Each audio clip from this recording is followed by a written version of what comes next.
अस्सलाम वालेकुम। Urdu story corner channel में खुश आमदीद।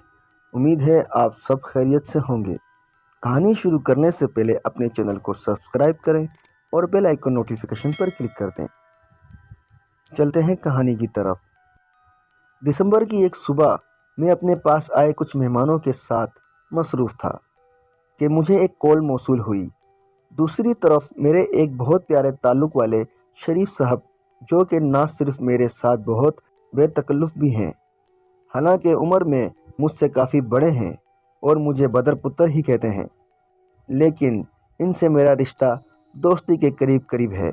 इसकी वजह उनकी सादा तबीयत और दिल की अच्छाई है। चंद एकड़ के ज़मींदार होने के साथ साथ मांद्रा भी हैं। मांद्रा लफ्ज़ से कई लोग नावाकिफ़ होंगे। बताता चलूं कि सांप बिच्छू के काटने का दम करने वाले को मांद्रा कहते हैं।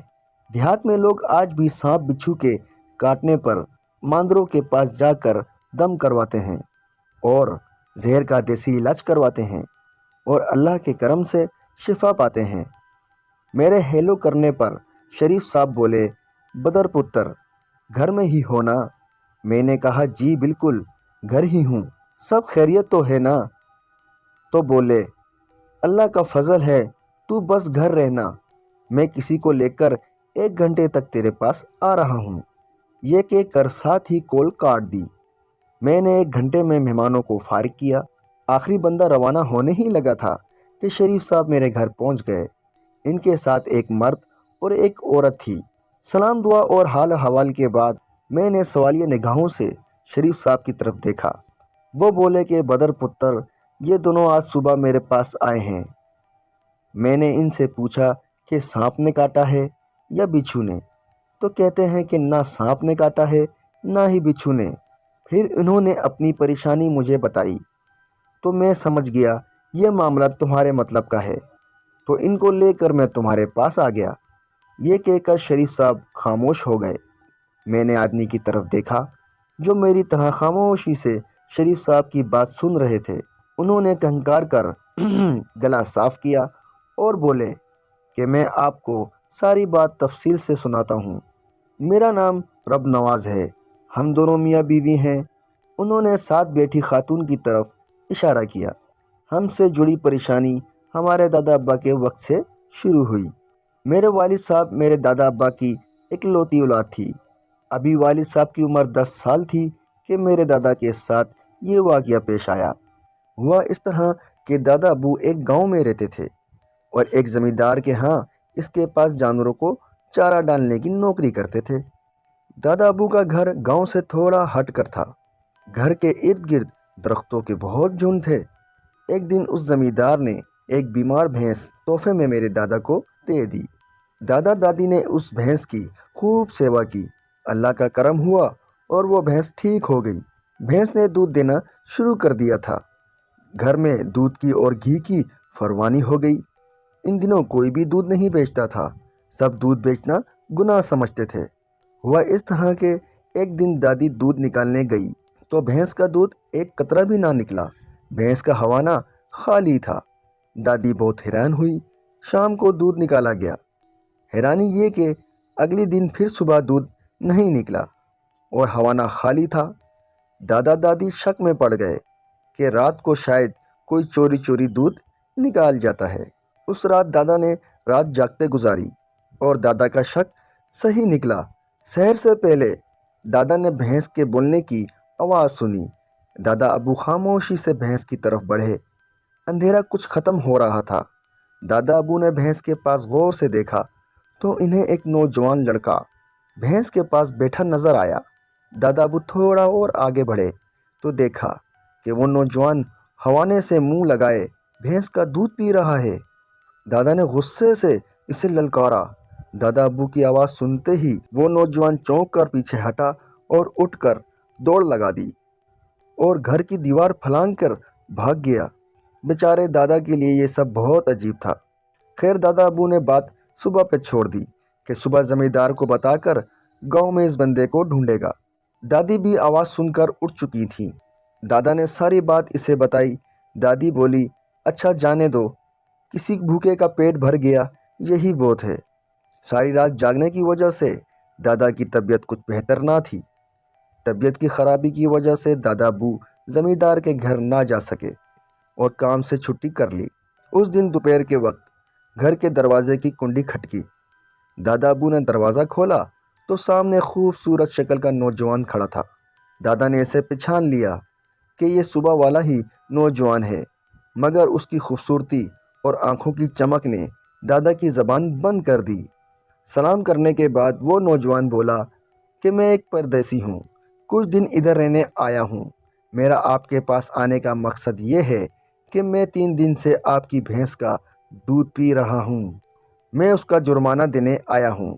میں درخواست کرتا ہوں کہ آپ روز رات کو اپنی بھینس گھر سے باہر درختوں کے جھنڈ کے پاس باندھ دیا کریں۔ اگر آپ کو لگے کہ بھینس چوری ہو سکتی ہے تو میں پوری بھینس کی قیمت سے 2 گنا زیادہ قیمت ادا کر رہا ہوں۔ آپ بس بھینس کی خوراک کا خیال رکھیں۔ یہ کہہ کر اس نے 3 سونے کے سکے دادا کے ہاتھ پر رکھ دیے اور بولا، یہ دودھ اور بھینس کی قیمت ہے، اور یہ 1 سکہ اور اس بات کو راز میں رکھنے کے لیے۔ یہ بات تم نے اپنی بیوی کے علاوہ کسی کو نہیں بتانی۔ میں جب یہاں سے جاؤں گا تو تمہیں اور بھی انعامات دوں گا، اور واپس مڑ کر درختوں کی جھنڈ کی طرف چلا گیا۔ دادا ابو جو حیرانی سے سکے ہاتھ میں پکڑے اس خوش شکل نوجوان کو دیکھ رہے تھے، اس نوجوان کے نظروں سے اوجھل ہونے کے بعد حیران بھری خوشی کے ساتھ دروازہ بند کر کے واپس مڑے۔ انہیں یقین نہیں آ رہا تھا کہ یہ سونے کے یہ 4 چمچماتے سکے اب ان کے ہیں۔ انہوں نے ساری بات دادی کو سنا دی۔ خوشی سے بولی کہ سوچ کیا رہے ہو، جلدی سے جا کر بھینس کو درختوں کے جھنڈ میں باندھ دو۔ غرض یہ کہ روز شام کے بعد بھینس درختوں کے جھنڈ کے پاس باندھ دی جاتی اور صبح واپس گھر۔ اس بات کو 15 دن گزر چکے تھے کہ ایک دوپہر 2 جوگی بین بجاتے دادا کے گھر کے سامنے آ پہنچے اور دروازے کے آگے بیٹھ گئے۔ دادا ابو اس وقت زمیندار کے گھر گئے ہوئے تھے۔ دادی نے دروازہ کھول کر جوگیوں کو خیرات دی۔ جوگی دعا دینے لگے۔ ایک جوگی بولا، اگر روٹی مل جائے تو بڑی مہربانی ہوگی۔ دادی بولی، روٹی تو نہیں پکی، میں دودھ لا دیتی ہوں۔ یہ کہہ کر دادی اندر سے 2 کٹورے دودھ کے لے آئی۔ جوگیوں نے دودھ کا گھونٹ بھرا اور چونک کر ایک دوسرے کو دیکھا۔ دادی جو پاس کھڑی تھی، اس سے ایک جوگی جو کہ عمر رسیدہ تھا بولا، پتر، تیرے علاوہ گھر میں کون کون رہتا ہے؟ میں چاہتا ہوں تو اس کا نام بتا دے تو میں اس کو بھی دعا دے دوں۔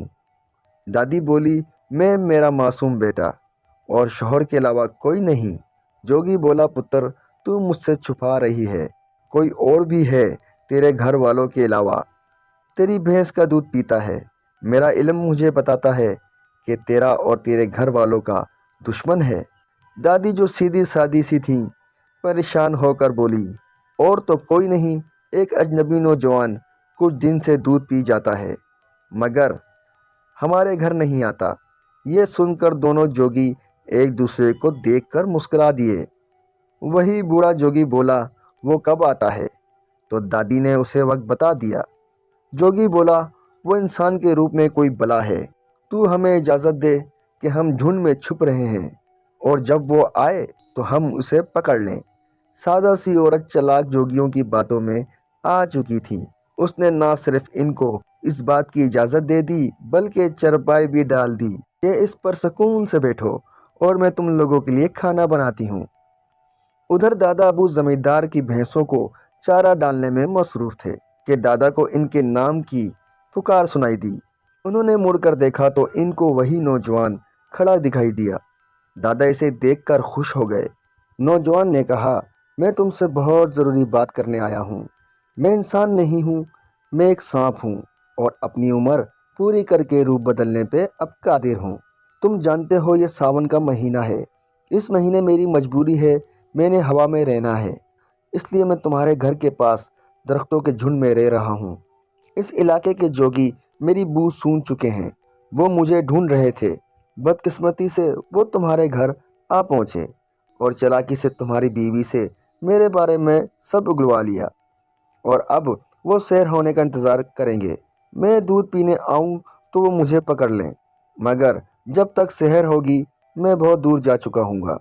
मैंने वादा किया था तुमसे कि जब जाऊँगा मैं तुम्हें इनाम दूँगा। घर के सामने एक शीशम का पेड़ है। उस शीशम के पेड़ के पास एक सुराख है।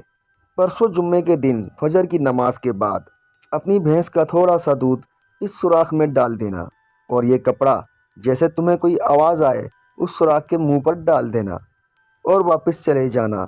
कुछ देर बाद वापस जाना, तुम्हारा इनाम तुम्हें मिल जाएगा। अब घर वापस जाकर कल सुबह तक अपनी बीवी से या जोगी से कोई बात ना करना, ताकि मैं तब तक दूर चला जाऊं। तुम्हारी बीवी के बजाय अगर ये गलती तुमने की होती तो मैं तुम्हें सज़ा देता, मगर तुम बेकसूर हो। इनाम पाकर अपनी बीवी बच्चों को साथ लेकर यहाँ से दूर चले जाना। अब यहाँ तुम्हारा रहना बेहतर नहीं है। ये कहकर वो नौजवान मुड़ा और चला गया। दादा अबू जो हैरानी से खड़े सब सुन रहे थे, शर्मिंदगी, परेशानी और तासुफ से इसे जाता देखते रह गए। उन्होंने कपड़े को देखा, ये एक सुर्ख रंग का रुमाल था। उन्होंने इसे लपेट के जेब में रख लिया। दादा अबू समझदार इंसान थे, सारी बात समझ चुके थे। मुख्तसर ये कि उस दिन दादा अबू जानबूझ के शाम के बाद वापस घर गए। दादी बड़ी बेचैनी से दादा का इंतज़ार कर रही थी। दादा को देखते ही सारी बात झट से सुना दी और कहा, मैं थोड़ा डर के मारे आज भैंस बांधने भी नहीं गई। जोगी बाबा को भैंस खोल कर दी और उन्होंने वहाँ बांध दी। आप जोगी बाबा को मिल लो।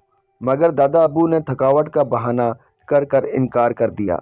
अगली सुबह दिन चढ़े जोगियों ने दरवाज़ा पर आवाज़ लगाई कि नाश्ता पानी दे दो। दादा, जो आज भी ज़मींदार के घर काम करने ना गए थे, दरवाज़ा खोला और बड़े गुस्से से जोगी को कहा, जितना जल्दी हो सकता है यहाँ से चले जाओ, वरना पूरा गांव इकट्ठा करके सज़ा दिलवाऊंगा। तुम पहले लोगों के घरों में सांप छोड़ते हो, फिर पकड़ते हो और उनसे मुआवजा लेते हो। भागो यहाँ से। पता नहीं क्या उल्टी सीधी बात सुनाकर तुमने मेरी बीवी को परेशान कर दिया है। चालाक जोगी आगे से हंस दिया और बोला, आ गया ना तू भी बहकावे में। आज वो दूध पीने जब नहीं आया तो मैं समझ गया था कि कुछ गड़बड़ है। अब सुन, मैं कई सालों से इसका पीछा कर रहा हूँ। वो रूप बदलने में माहिर है, मेरे बड़े काम आएगा।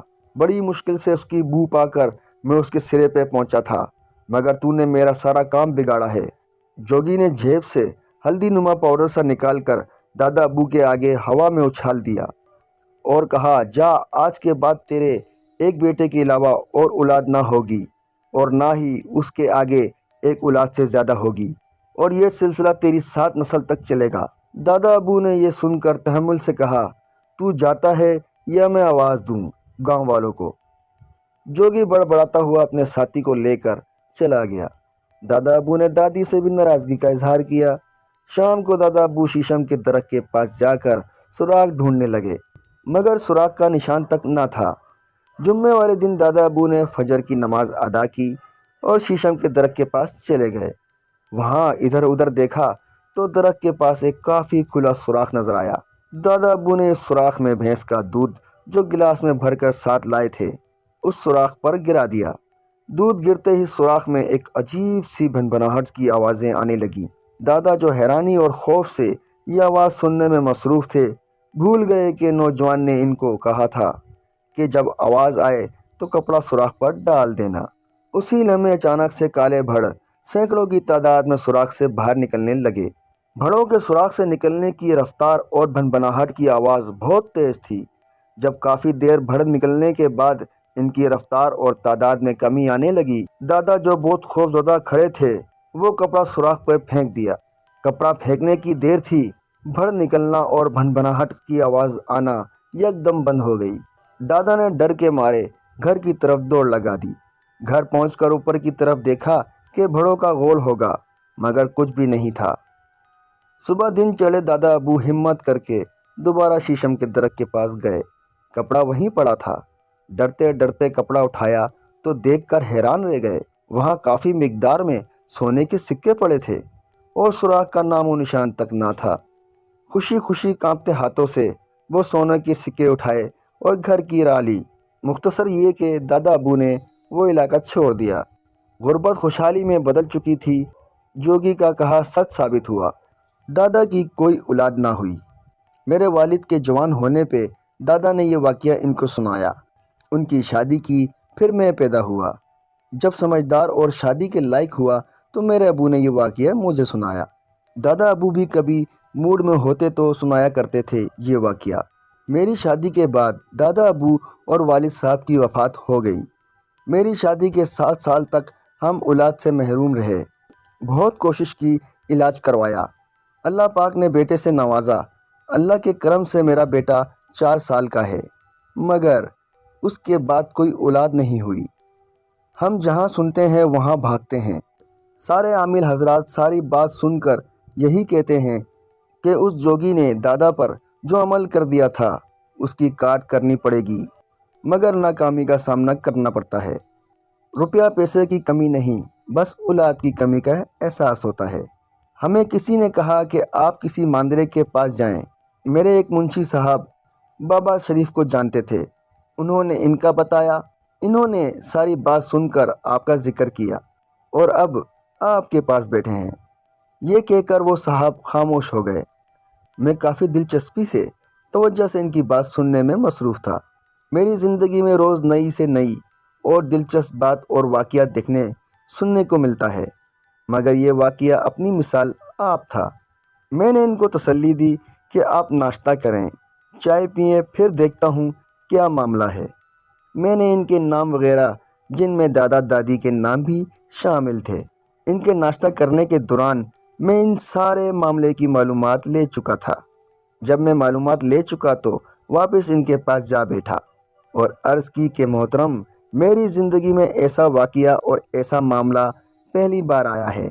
मैं समझ सकता हूँ आपके दादाजी ने जो आपके अब्बू को बताया वही आपके अब्बू ने आपको बताया। इसमें कौन सी बात कितनी हद तक सच है मैं नहीं जानता, मगर मैं ये ज़रूर कहूँगा कि आपकी ज़ात पे कोई शहर के असरात नहीं, और अगर मेरा हिसाब ठीक है तो आपके वालिद साहब की ज़ात पे भी आपके दादा अब्बू की तरह कोई शहर का असर नहीं था। आपने बताया कि जब ये वाक़या पेश आया आपके वालिद की उम्र 10 साल थी और वो आपके दादा के इकलौती औलाद थे। इस हिसाब से देखा जाए तो आपकी दादी दादा पहले से ही इस कमी में मुब्तला थे। आगे इनकी औलाद में आप भी इकलौते हैं। अब आपका बेटा भी आपकी इकलौती औलाद है। पूरी दुनिया में ऐसे कई घर हैं जिनकी एक ही औलाद होती है। आप परेशान ना हो, मैं आपको कुछ पढ़ने को, कुछ इस्तेमाल करने का एक इलाज बता देता हूँ। अल्लाह ने चाहा तो अल्लाह पाक आपको औलाद से नवाजेंगे। इस दौरान आप किसी अच्छे डॉक्टर से मिलें। मुख्तसर ये कि कुछ हफ्ते के रूहानी इलाज और मेडिकल इलाज के बाद एक दिन रब नवाज साहब की मुझे कॉल आई। वो खुशी से फूले ना समा रहे थे। कह रहे थे, अल्लाह का बहुत करम हो गया है, मेरी बेगम उम्मीद से है।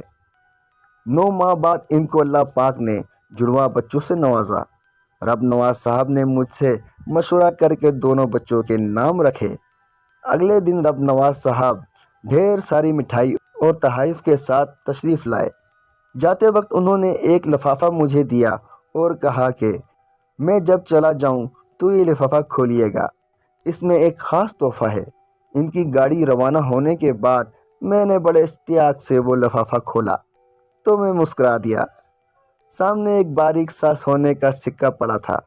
दुआ कीजिएगा अल्लाह पाक रब नवाज साहब की सब औलाद को लंबी ज़िंदगी अता करे, आमीन। आपके कमेंट्स का मुंतज़र रहूँगा। बहुत जल्द एक और आप बीती के साथ हाजिर होऊंगा। सलामत रहें और खुशियाँ बाँटें, दुआ की दरख्वास्त है। वस्सलाम एजी।